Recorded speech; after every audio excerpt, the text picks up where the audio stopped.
الحمد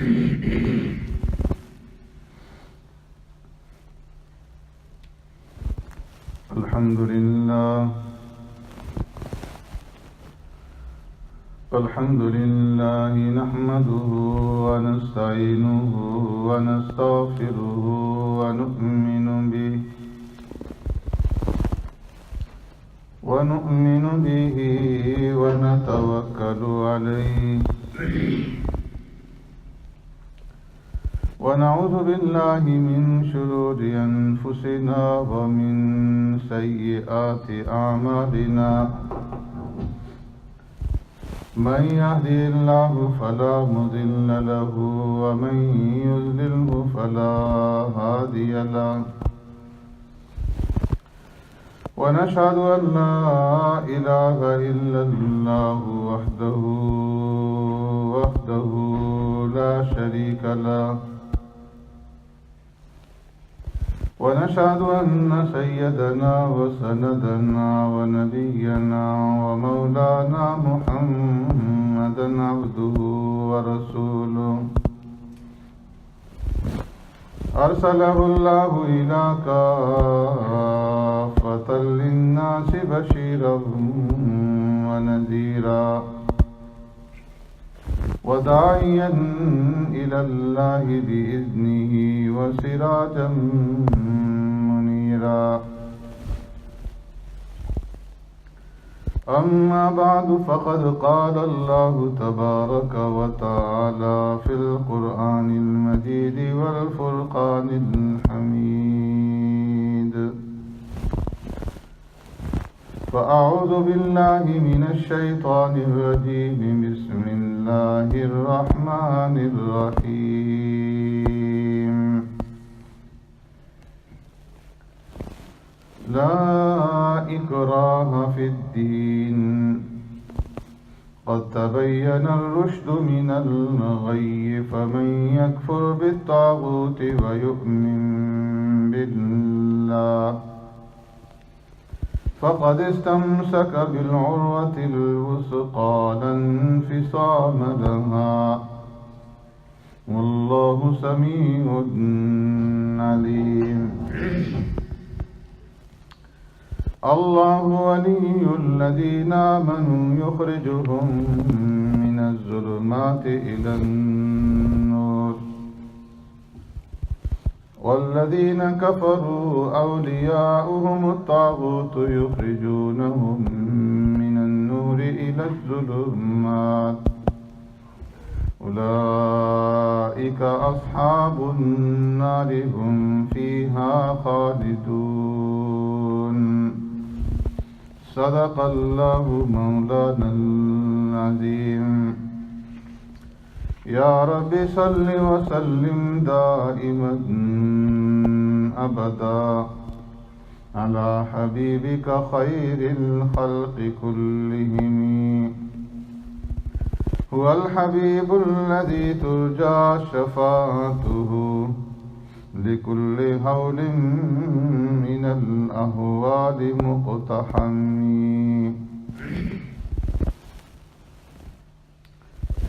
لا إكراه في الدين